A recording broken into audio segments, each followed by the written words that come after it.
Okay. Welcome to the She Witness podcast. Today we have Becky Coleman back again. Why don't you introduce a little bit of some of the work you have been doing? Yeah, sure. Thank you. And thank you for having me. I'm so happy to be back and I'm so excited to talk about domestic violence because I haven't actually been able to talk about it the past few months. So I'm excited to start again. So I have a Bachelor in Psychology and a Master in Multiculturalism and Human Rights, which I focused both on domestic abuse when I was doing my thesis and things. And during my psychology degree, I started to volunteer for a women's organisation who help women and kids who've experienced domestic abuse. And then when I graduated, I got a job with them. So I supported women and children who experienced domestic abuse. But I also delivered trainings to people, and it was mainly mothers and kids that I focused on, and I worked one-to-one with children to deal with their emotions and what they'd experienced throughout their life, and it was quite a heavy job for a young age. Then I did it for a few years, and then I moved to Norway, began my masters, but I just somehow ended up back again in the topic of domestic abuse when I started to volunteer in Caritas. It was now, I think, almost 3 years ago. And at the time, Inez, who previously worked on the SWEA project, she was starting a project, SWEA, now called, to help victims or survivors of domestic violence. And she asked me if I could be on board with it. So I started to train the volunteers and the staff here at Caritas on domestic abuse, what it is, what the signs are, and from a gendered perspective as well. And then I would be a kind of project consultant. So if there was any cases, I stepped in and I explained my perspective, gave some tips on safety, the Norwegian system and what kind of violence it was, how to approach the case. So I'd been doing that for the past 2 years. I stopped just before the summer, and hopefully we'll do it again soon. Yeah, so that's my background, mainly from Scotland and the UK perspective, and now I know a little bit more about Norway and here. And I think for this episode, what we want to dive in is a little bit more on economic violence or financial abuse. Apparently there's a difference, so we're going to hear more of that during this episode, because previously you were on explaining the sort of red flags and how would you go about spotting domestic abuse in your own relationship and so forth. So why don't we just jump in? Financial violence and economic abuse. You want to know the difference? What is the difference? Because before we came on, she just landed on this and we're like, there's a difference. So, yeah. Okay. So to be honest, I previously didn't know there was a difference either until a few months ago when I took a training course with the amazing Surviving Economic Abuse organisation, which I would recommend everyone to look into. They do fantastic work. They're actually international, but they're based in the UK. But they work internationally to promote awareness of economic abuse. And they explained it to us because before, I always seen when I was sort of talking that some people would call it economic, some people would call it financial. And I wondered, so is there a difference, or do we just pick and choose? So they explained that financial is under the economic abuse umbrella. So for me, I would look at it as an umbrella, which you can look at the big umbrella as being psychological, physical, sexual, economic. Then you've got a small umbrella of economic. That's what I would say. And under that is a branch of financial. And then you've got other things. So if you think of your economy as all the things in life that support you, that help you reach your dreams and your goals and your achievements, your possessions, everything that you own. And under that is your money also, right? But it's not just about money.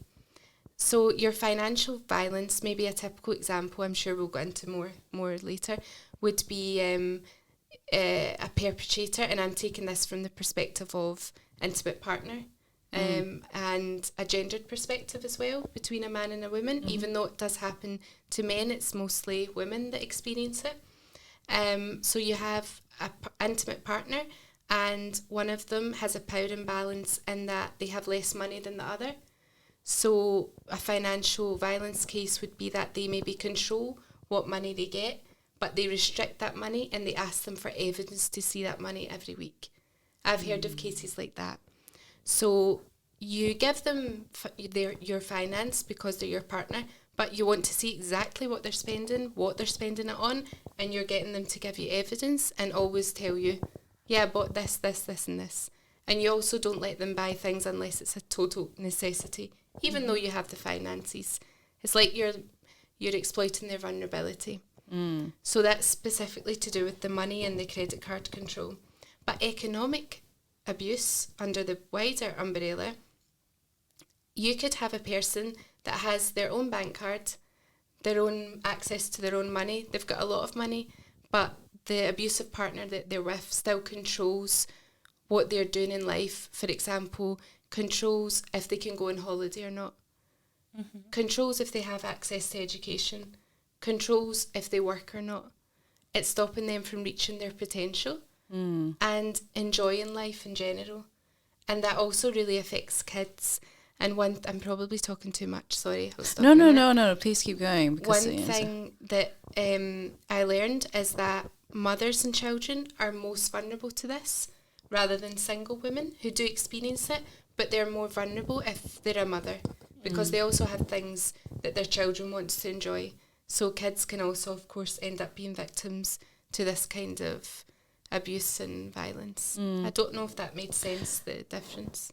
No, I think from my perspective, I can sort of understand it. It's particularly if you're looking at it from, coercive control mentality. So even if the mother or the woman has a salary or money, they can still be manipulated in certain ways and coerced to head in a certain direction.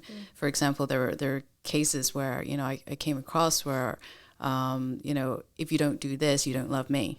We need to prepare for our future together. So why are you using this money for yourself?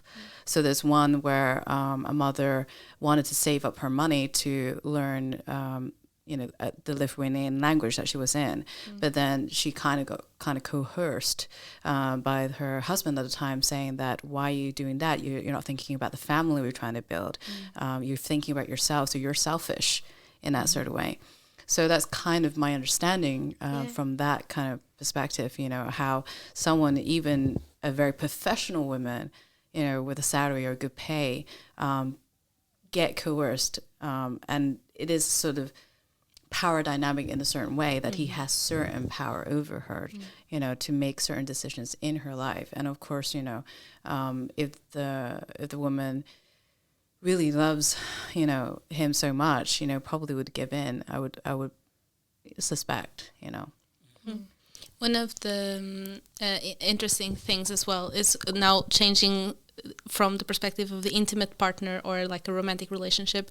The cases that I came across with au pairs, where, for example, they could still get some money per month to help, but then, for example, they would be they would hide food from them or other goods in the house and not allow them to use those goods, which now I see that kind of goes into this as well, because in the case of an au pair who's someone that's living with another family, during that moment, that violence is a violence in a close relationship, because that's within the household as well. And so that's something that's also on the rise, where families feel like they are obliged to follow the law, or they think they are doing everything according to the rules. But there's this type of abuse that we don't talk about, we don't know about.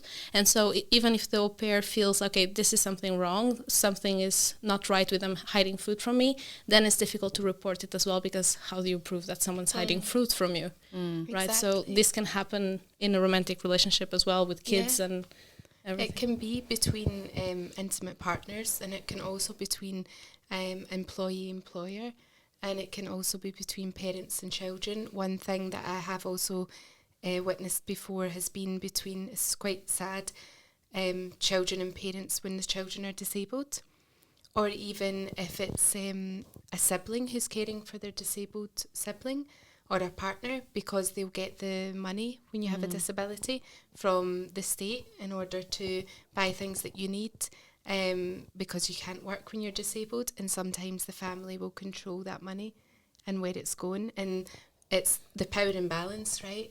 Because they've got more power if they're caring for someone who's vulnerable, in a vulnerable position. And it's also what you said about the au pair made me think it's like a cycle in economic violence, because it's something that is used with perpetrators to stop the person from leaving. If you're totally financially dependent, but also in a financial abuse, but if it's economic abuse that we're talking about, the difference comes in here. I've heard cases where, the perpetrator didn't want her to work, so he would try and try and try to make her lose her job.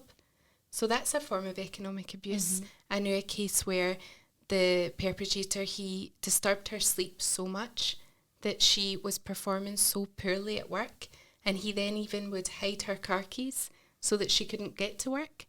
And this is where the coercive control part comes in, because it was really hard to prove that. So when she would go to her boss and say, you know, how can you explain to your boss, my husband hides my car keys? You know, they'll be like, are you crazy? You know, what are you talking about? It's getting that whole pattern, you know. And then eventually she lost her job because she was late for her work every single day. And that's exactly what he wanted, because he wanted to isolate her from everyone. Yeah, I think it's very interesting. It's what you were saying, Kaman, as well. It's always the position of power. It's always a behavior of power, of owning someone else, of keeping that to themselves. It made me think of a case. I was in a lecture with a psychiatrist, and he had this woman that every time she would go to a session with him, she would change the dates on the calendar that he had in the waiting room, and she would change that. And what she was trying to do was try to see if she could make him mad, because he would think the dates are so confused. But the reason why she was doing that was because her husband was doing that to her. He was doing this type of things of like hiding the keys or doing very simple behaviors that alone don't seem like anything. And she felt like she was going crazy, like, are things moving by themselves? And it's just this behavior from a perpetrator that can be very well hidden. And is something that is a pattern, right? We were talking before we started this talk that to see this, we have to see a pattern. So could you tell us a bit more, like, even though it's difficult to prove, how can someone as a victim identify this pattern or start seeing like these different clues? And then we can jump into what we can do as professionals that will help them. Yeah, that's a good question. I think as a survivor or victim survivor, it's really hard for you to identify it when you're in that, because the purpose of, let's call it coercive control, like you were saying before, this pattern that we're talking about of abuse, the purpose of it is to harm a person, to isolate them from everyone, to make them completely dependent on you, to have no support around you, and to also exhaust you, and to make you totally confused and only dependent on them. So you don't actually know how to get out of the situation. And most of the time, victim survivors, when they're in that, they'll be totally exhausted, confused, full of self-doubt. They're also picking up on everything that the perpetrator's saying, and then thinking, maybe I am crazy, you know? Is this really happening? Is this really abuse? I know something's wrong, but I'm not sure what it is. So coercive control starts as a pattern of abusive behaviours, and it starts really slowly, and it gets worse and worse and worse over time, to then you find yourself really, really isolated. It's not like you meet someone. I always say this, you don't meet someone on a first date and they slap you across the face, and then, you know, you'll never go for the first date again with them, will you? It starts very nice, normal relationship, and then red flags will creep up over time. And it's really, really hard to spot. So I think it's important that a lot of people are trained, like we were talking earlier, to pick up on the signs so that they can call it what it is and say, you know, I think what you're experiencing is abuse, and support you to understand what that is. probably we'll go into it later, but one thing to do, we were saying before, is a timeline of it, which is really difficult to do in the beginning, and it can be so traumatic. So I would say that would be later. But I've seen a lot of the amazing women's workers that I worked with before, when they did direct psychological support with women, do a massive timeline. Sometimes the timeline's over 20 years, so that they can then see the pattern of behaviour and realise they weren't crazy, and it was abuse over time. And that's what we were saying before, Kaman. This timeline is so vital when given evidence. Definitely, and I think like I still haven't quite seen it being used in the courts here in Norway. I've been appearing in court myself, and somehow this timeline from all the institutions, from my observation, been kind of put down and minimized, and saying like, this is crazy, why is this mother doing that? If I was saying about it, if a doctor were saying, it's good to have a timeline, to have certain institution, people who are personnel working, I'm literally talking about, in barnehage, in kindergartens to barnevern, questioning this, even in court, you start realizing how untrained and how unobserved they are in the consequences of abuse, really. And these are very small things that accumulate over time. And codes of control is not, like you said, is not physical. It doesn't have to be physical. It's a way of putting someone in fear. You don't need to hurt someone by hitting them. You can actually hurt them by various other means, like economic control that we're talking about now. But there's other ways one can do, like through the child, hurting the child by threatening someone over time. So another terminology of latent control or latent violence as well. It's just like, even, from my own experience, in my own relationship, my ex has several times said that if you don't shut up, I'll throw you out the window. Even though he may not do it, but the fact that he made a threat was already enough for me to be scared, So I think, having this pattern is very, very important to understand. And especially if you're in it, you probably wouldn't know. That's why you need all the helpers, the personnel to help you kind of recognize that. So that kind of leads me on to assessments, because I know there are certain tools around the world, particularly in the UK and the US, where certain tools are already there to kind of understand different patterns of abuse and different types of abuse. Now, there's very little on economic ones. So in your experience, what are those assessments, and what kind of questions a personnel should be asking? No, that's really important, because as you both know from working with victim survivors, the questions are like so vital, because what you ask has to be non-judgmental, and it has to come from a place of care and empathy. And it can't be too abrupt, but it also can't be avoiding the topic matter, right? I think specifically with economic abuse, what we're focusing on today, before I thought that it was good I remember I'd been trained a few years ago, and it was like, the sign, if they've got their own bank card or not, that's it, then you'll know. Because if you've not got access to your own bank card, then probably you're being financially abused. Which is, of course, in some cases, it's a little bit strange if you don't have access to your own bank card, but then you're missing those millions of women that we were talking about who do have their own financial independence but are being economically abused, coercively controlled in how they enjoy their lives, on what dreams they achieve, on whether they take a holiday or not, on what food they buy at the shop, on whether they take their kids to a dance class or not, buy themselves a new jumper, So something else which gives a wider perspective and more detail, I would say, would be, it sounds really simple, but asking a person, what do you do in a particular day? What's your daily routine like? Starting off like that. Tell me about you. What do you do in a day-to-day? Then a person might start to open up a little bit. I go to work, I go to the shops. Okay, you go to the shops. How do you decide what to buy at the shops? So it's about like the decisions. You can also ask, tell me how you decide to do something. What have you chosen recently to do, and how did you decide? Maybe you'll get a case where actually, I don't know, I've not decided something in such a long time. Is there anything you're looking forward to? That's quite an emotional question, but it can be quite good to get some information. Obviously, you'll have to build up a rapport with someone before you start asking those things. But they're very simple, but they give a lot more information than who's got the bank card, is it in your name or his name? You know what I mean? Then it feels quite scary. From my experience, the one time that I went to the crisis center, I was not the person reporting domestic violence, and I felt quite that the atmosphere was quite threatening, in the sense that if you don't think that your case is bad enough, we are obliged to call the police and take you out of the house. And it's like, okay, that's a threat. That's what if I'm not sure I want to report? And when we were talking about the timeline, at least with victims of trauma, and in my experience with human trafficking, it's very difficult to ask for a timeline right away.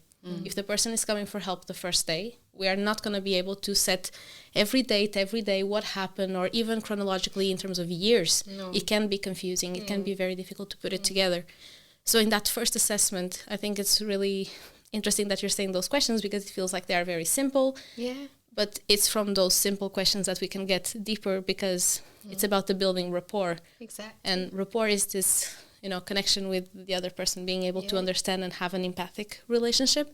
So that cannot start with just saying rules or saying this is your legal, options. And tell me about the abuse, what's been happening to you. Yeah. Well, why not just start from the basics and build up to that point when the person is ready? They will tell you about the abuse. You don't have to ask them. They are already there to ask for help. Exactly. And it takes them time to also reflect. The first time they reflect on it, they may have missed out certain details perhaps, and then when they dig in deeper, they remember it.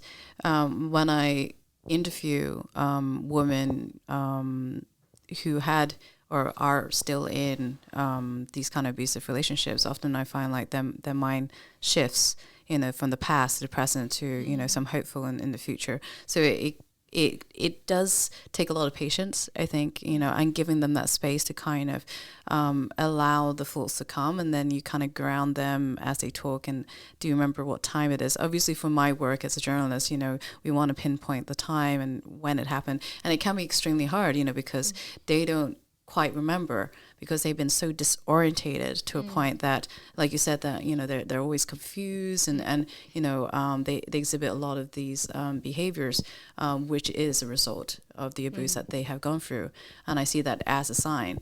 And for my work is, I'm sure in both of your work as well, is that we don't want to re-traumatize them. We want to help them and sort of understand, the situation that they're in. And for my work to really expose that, of the kind of the nuance, the kind of the undercurrent of a woman that has to go through these little small things that adds up in the end, really. It may not be this one single event, it's accumulation of all these events, and how they gone to a point where perhaps they don't even trust anyone, because they instilled so much in their heads. Because one of the women that I interviewed, she had one specific incident where she was pregnant. She'd just given birth, and she was pushed by her husband at the time, and he said that if you're going to tell the midwife, then they're going to take your baby away. It was these little things, tiny things, that made her not able to trust the institution here. And I think what makes it really difficult is that if the institutions are not even trained themselves, they further that abuse. They actually normalize it. And in a lot of these cases, a child is involved. So I can imagine when it comes to economic abuse is that they're using the courts against the mother to deplete their finances in that way. Further. Yeah. And then, of course, it becomes even more relevant to talk about migrant women, because then we have the factor of they might not have a network in the country, but they might not have anyone who can support them financially for those first steps, right? What happens? I go to the crisis center. I say I have a problem. What if they don't have a space for me to sleep? What if what if the next available appointment is in 3 weeks? What do I do until then? And so for migrant women, this becomes even more dangerous and more difficult to also even get out of the situation and believe that going to the police will create any change on their reality. So in that sensitivity of the assessing and of the services, there has to be also that sensitivity of understanding the urgency of this help, especially for anyone who cannot have another place to stay or doesn't have a support system in the country. So I believe in those cases should be even more kind of, they should give even more time and should understand that, okay, these people need time to think about the timeline and everything, just like any local who has a very good support network. Yeah. But let's try to figure out other solutions because this person is already in a vulnerable situation, despite the domestic abuse or the violence that she was experienced. There is other aggravating factors that we need to take into consideration and that sometimes are forgotten as well. Definitely. And I was going to connect into that, go back to something that you said, Kaman, about the timeline and re-traumatizing. That's so important because I've met many cases here in Norway and in the UK where people haven't been trained properly and they have asked the woman to repeat her story again and again and again. And if someone's not ready to do that, it can be extremely harmful. So it's so important that whoever's doing the timeline, that all these agencies work together. So once the timeline is done, it's done. And it can be passed on to the person with that woman's consent. She doesn't have to sit with another organisation and go through from the beginning to the end of the abuse.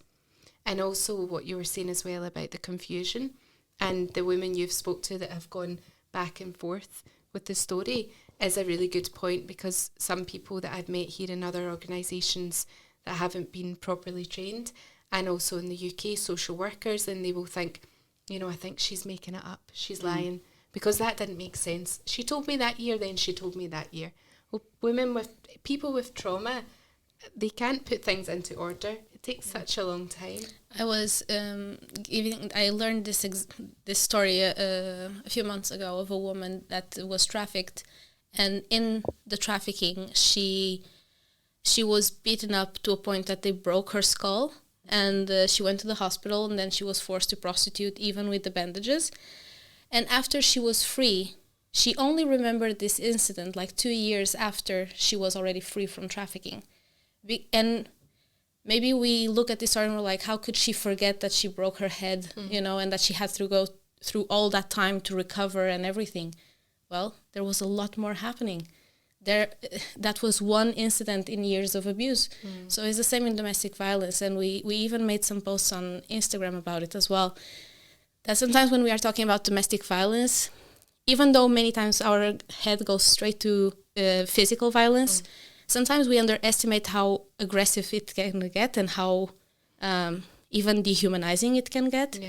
So when we are talking about economical abuse, it can also grow to a state of dehumanization, right? And what you were saying of, like, that sounds so weird to me, someone trying to affect your sleeping so that you perform worse at work. Yeah.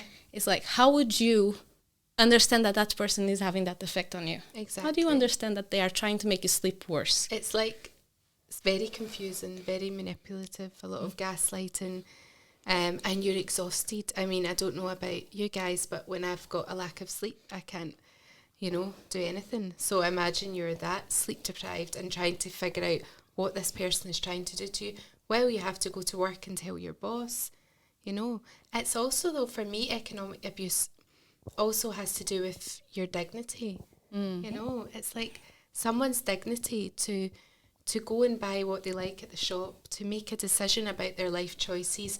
For you, what you were saying about migrant women, to take a language course if you want to, whether you've got the access to the money or whether it's from your husband, to make that decision, to further your life goals and achieve what you want to achieve. In extreme cases of financial abuse, I've seen that women have had to go elsewhere for free sanitary products, toilet paper, toothbrush, deodorant, makeup, because the perpetrator has purposely wanted them to feel really embarrassed, humiliated, and not being able to go and buy what they need. For example, if they have menstruation or if there's just no toilet paper in the house. And with women, that's a bit easier to make because we have those products that are necessary that we can't live without. Yeah.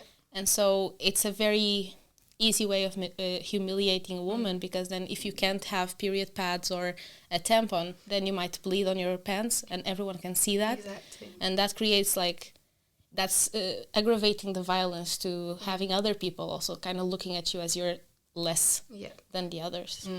I think it kind of reminds me of quite a few stories that I've heard over the years is how in the very, very beginning of a relationship, often, particularly in my culture as well, where they go, let me take care of you, you don't have to work. And a lot of these women do end up, having kids and they don't work, their careers stop for certain years. But they wasn't really thinking on the lines of that, they've been stripped of certain economic power. It's only until afterwards when the children are quite young and, he launches, I don't know, a custody or, a divorce, and then she's got no means of fighting, because she's already stopped working for some years and completely reliant on him to support the family and support her. And I've seen many times when these professionals women were on their highest and when they have children is actually one of the most dangerous times of their life, because they didn't realize that during their pregnancy, during that time of taking care of their children, is that they're being stripped of the economic power. They've been stripped of their access to, to work and career, especially if they move to a new country like in Norway. And it's not easy for anyone to find work, especially if you're an immigrant. So you're kind of lessening their power in their life. They don't even have that much control. And on top of that, you've got the immigration policies coming in. And I'm referring back to many years back when I started looking into bank access from immigrants' perspective. And one of the first red flags in my head was okay, there was times when I heard stories where the woman or the girlfriend or the wife weren't able to have access to a bank. So they end up getting their boyfriend or their husband's bank account, because when you get a job, you have to get a contract and you must have a Norway bank account number. ID number. So when you kind of gave that power up to your partner or even someone you're giving away, this kind of access to your own money because you weren't able to do that. And that has a lot to do with the immigration policies and making it harder for immigrants coming in. On top of that, the bank has their own KYC, know your customer policies and all sorts of things. So that is, in itself is a condition, I would call it almost the perfect storm to create a victim here. In a sense, to kind of really put them in the situation of vulnerability. Yeah, it feels like it's a system made for that almost, because it is for anyone in a vulnerable situation or not. Basically, in Norway, you have to open a bank account, you need to have a contract at work. To have a contract at work, you need to have a identity number to be in the country. But to get that identity number, you need to have a contract. Right. And so it's okay, something is not matching here. We need too many things. And so that brings to what we were saying of migrant women then leaving the situations of abuse. Then maybe the systems need to be, maybe they weren't working for 10 years or even longer. Yeah. So the system has to be also aware of this. What does this mean? If she hasn't worked for 10 years, doesn't mean that she wasn't doing anything, first of all. Doesn't mean that she's lazy. It means that she trusted someone, they had an arrangement and a form of living that's super acceptable and normal. Something happened that went wrong, and the system needs to know that puts her in a very vulnerable situation. And that's where I feel like the system doesn't have the time or the compassion to take the time for each case like this. I think for me, what I'm seeing more and more is just how so many parts in the society plays a role, and then each one of them could do something, to alleviate the situation for the victim in a certain way. I can certainly see how banks come in. I can certainly see how UDI comes in, Barnefarm, family farm to the courts, And I think it's when you said, when a woman had to repeat her story in every single institution, why can't we kind of cooperate, because then I think in the UK or even Scotland they work together. It's all right? linked. Yeah, everything's linked. So you can get the case passed to you, and even I used to go on behalf of a woman and tell her story to the social worker or the child protection Barnavan, so she didn't have to constantly repeat it. But something that reminded me when you guys were mentioning banks, the Surviving Economic Abuse organisation that I mentioned before, they're actually training people who work in banks in the UK, which I think is amazing on economic abuse. So they can spot signs when customers come in and try and introduce even a support service to them. Or have you heard about this? I think it's fantastic. I hope they would have that here. Training is like what is needed. Yeah, so if you know anyone from DNB, Nordea, all the banks, let them know about this. It is also interesting because if I worked at a bank or if I had studied economics, maybe I would have never learned anything about this. Yeah, right? Exactly. So if even studying psychology, you learn so little about this, imagine if you study something that is completely unrelated. So I think it's really important to bring the banks together. It makes people think that all professions and all aspects of society, as you were saying, anyone who meets another person, they are involved in this and they have a role to play. So that's very interesting. So could you see a huge difference, I guess, from in the UK as opposed to here in Norway, in sort of this particular area? What do you think is needed, I guess, as a way forward? I think that's a great question. I think one of the main differences from a wider perspective, and then I'll explain economic abuse, is the lack of a gendered perspective that's here in Norway that I've noticed. Because I have been in contact with quite a few different organisations who do work with gender-based or domestic abuse, which we know is not many, so it's difficult to find them and to talk to them, but they've not got a gendered perspective that we have quite strong in the UK. Because in the UK, in the law, well, I know in the Scottish law and in the English one, it states that domestic abuse is a gendered problem. So gender is an issue. It happens because of a power imbalance between men and women. Norway is not yet a gender equal society, 100%. There is a lot of gender equality compared to other countries, but it's not there yet. And especially when we're talking about other power imbalances, for example, maybe people that are married to native Norwegians, there's then another big power imbalance, isn't there? You've got gender and then you've also got culture in the mix there. So that's something I noticed, that people are a little bit reserved to mention the word gender and to say it happens more to women than it happens to men. Of course it happens to men. Of course it does. But it's like 3% of the cases. So we need to say that. We need to talk about that it happens more to women. It can't be the elephant in the room. For me, it's important because if you look at it from a gendered perspective, you look at it completely different, because then you look at it as a power imbalance. I remember colleagues before of mine in Scotland, we had a case and the social worker wanted to send the mother and the father to mediation because of the problems they were having in discussing custody of the son. And it was a domestic abuse case. We were supporting the mother. And my colleague was telling the social worker, there can't be mediation here. No. Because there's a power imbalance. You can't mediate between something that's not equal. So I feel like Norway's not there yet. It's not mentioning that it's because it wants to maybe, there's a lot of portraying here that it's very gender equal, but it's still not there yet. So that's what I would say in the gendered perspective. But with the economic abuse part, I think it's maybe not spoken about so much, even though it's illegal in the law. It's not spoken about loads, possibly because a lot of the population are financially all right, maybe. But it's missing then that economic abuse is wider, as I said before, than just having the financial stability. It's about many other things. It could also be the fact that they're just not so well trained to pick up the signs. Yeah. I kind of like, I don't want to be very critical, but I find like you have certain assessments here, but if you ignore this, it's not going to be written in an assessment. Recently I was, there's a verdict of this mother that I've been following for a long time. And I have actually appeared in court for her case. And when I read the verdict, there's no mention of abuse, of her previous abuse.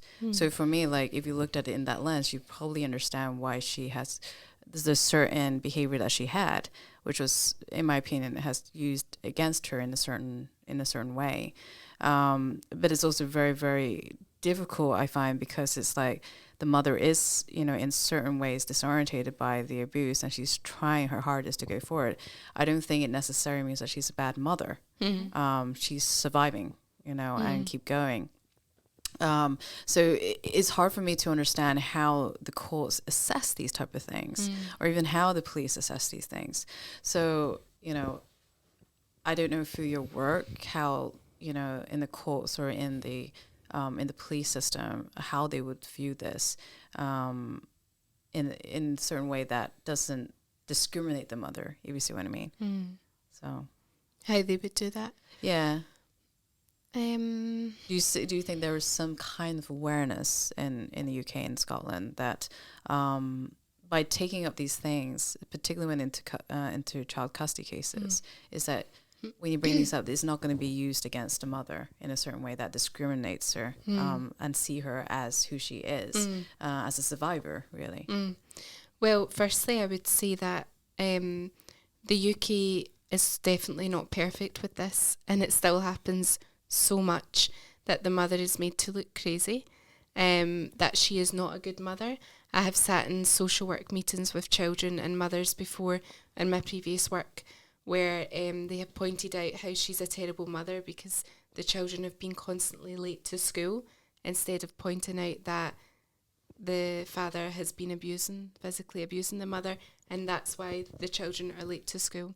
So I wouldn't say the UK is perfect, but I think with a start on them being trained on coercive control, trained on non-physical violence and how to spot it, trained on gender perspective, because I know that not all lawyers have been trained yet, but they definitely have started training a lot of lawyers in the UK so that they can treat the woman in a more humanised way and understand exactly what she's experiencing before everything goes to court, and starting that early in the process, which happens with communication and cooperation between everyone that the woman has met who's been supporting her from the beginning. I don't know if that answers your question. Yeah, definitely. And I think it's just trying to get an understanding from, on the individual perspective to, the larger scale, because obviously these issue really impacts at a larger scale. And also, like, if there's a system in place that we can see elsewhere that is doing better, I think it deserves to be looked into and to highlight for sure. Absolutely. And we were talking about how even me and Kaman, and we had been working with this for a while, you had been working with this for even longer, and we didn't know there was a difference between economical and financial abuse. So we learned that thing today, but we already know that it's very difficult to identify if you are in that situation when you are there. So we know for sure that the amount of cases that are reported are not the amount of cases that exist. No. And so if on top of this, of being difficult for women to identify when they are, or men to identify when they are in that situation, if the professionals are not trained to identify that situation either, who's going to identify it? Exactly. And can I also just say that in the UK it's been reported that 95% of people who say they're in abusive relationships, economic abuse is present. So almost all of women who experience domestic abuse, there will be economic abuse, almost definitely. And a woman is 5 times more likely to experience physical violence if she's experiencing economic violence as well. Wow. 5 times more likely. That's in the UK, so I can't say that's Norway, but in the UK. So I don't think, for me, there's not a hierarchy of what's the most serious abuse. They're all interconnected, and they're all on a level of being very, very serious, and one will point to another that's occurring at the same time. Yeah.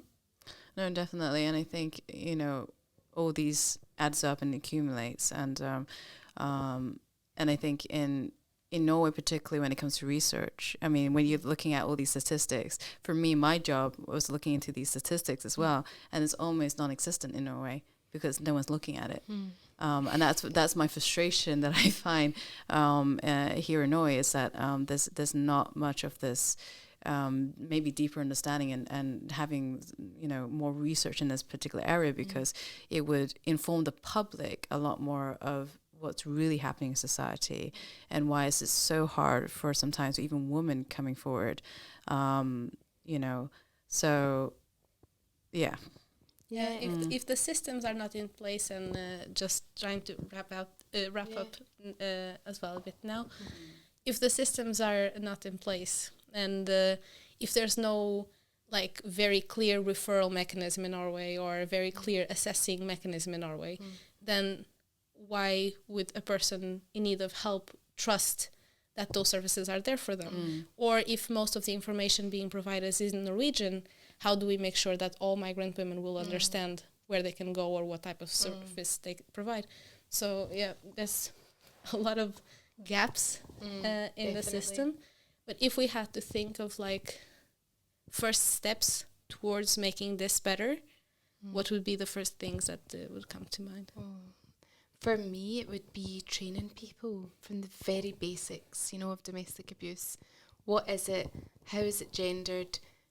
What is coercive control? What is psychological abuse? We all know what physical abuse is. That's the easiest part. What is coercive control? What is psychological abuse? That's the basic start. And then, this is quite far-fetched, but the whole system of society has to change as well. We can start with that and we can make a difference, but there also has to be things like affordable housing for women, access to jobs, access to language courses that are free training. All these things will help economic situation of women be better, and will let them leave a situation that they're in economic abuse easier. No, I definitely totally agree with the training part. I feel like it should be mandatory. I think I had an interview a long time ago where I mentioned this, that there should be mandatory training, not only just on domestic abuse, but also, intercultural understanding and also trauma-informed communication, because I find like communication is so key to kind of build trust and but also to minimize harm. I think a lot of the work that and the suggestions and solutions that we're coming up now is really to minimize further harm in society, where it's multi-generational, because it's not just the women. A child is witnessing this as well, and the child is going to grow up, what kind of support they're going to have. So it's one generation after another, So yeah, if that preoccupation of not re-traumatizing the victims is not on the head of every person that's contacting them, then maybe all their actions won't be thought from that perspective. And I remember a survivor of human trafficking who said that when she was free from trafficking, she had 7 different psychiatrists, and she had to tell her story over and over again, and none of them actually helped her.